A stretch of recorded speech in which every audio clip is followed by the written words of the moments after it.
Welcome friends. It's a kind of a continuation of our other video. We showed kind of the first step in the process of mowing, but after we tedded it and let it dry out a little bit, now it's time for us to actually bale this up. What I'm using here is a Vermeer 504 Pro baler. It actually has a chopper, so this ryegrass, it will actually chop it such a way there's 17 knives that it feeds this through, so it will cut it in like maybe 4 to 5 inches in length, which is really good. That's how when we feed it in the barn it falls apart so easy.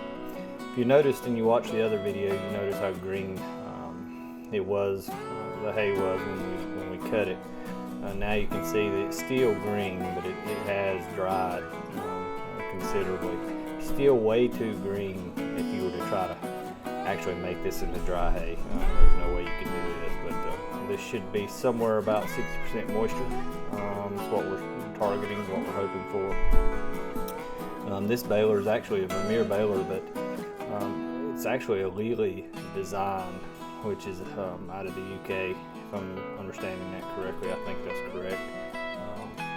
Out of England, and it's kind of just a rebranded baler. It's built from the ground up to work with wet hay. So it definitely enjoyed it. Makes a good bale, tight bale, and it seems to work well for us. So it's definitely a family endeavor when we get making hay. I'm usually in the baler. Dad's usually running the wrapper, and then my son is usually doing the raking. You'll see him shortly, I'm sure, in the video. But that's kind of the process. We roll it up, 4x4 rolls. Dad comes back and picks it up and runs the plastic around it.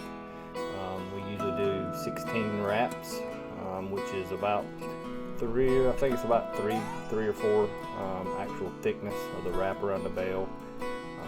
And of course, here's the hay rake. I think Bryson's actually flying the drone now. My son, he may have asked his sister or his mom to fly it, and maybe they just didn't have too much luck with it, so he's actually doing a little bit of raking and flying at the same time, so we'll see how he does. But so we use this gyro rake. It's extremely slow. That's the only downside to it. It rakes really good. It's easy to bale behind, but man, it's slow. So luckily I got some help, and he'll actually do the raking for me. Allows me to kind of come and get all this done at one time.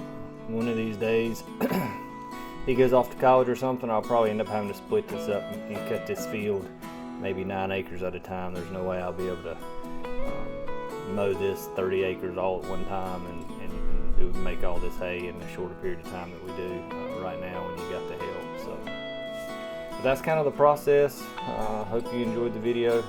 Don't forget to like or subscribe.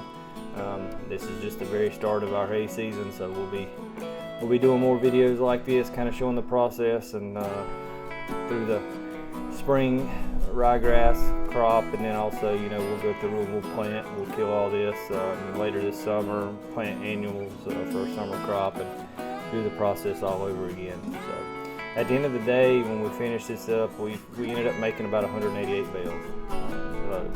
We're not quite there. We need close to 500 to get through next winter with the number of head and cattle we run. So it's just one step, but 188, I'm not going to complain. We're off to a good start. So hopefully, we'll make another 100, 130 on the second cutting of ryegrass. I'll probably just top dress this with a little bit of nitrogen, and we'll try to end up making another cutting somewhere probably into May, 1st of June. So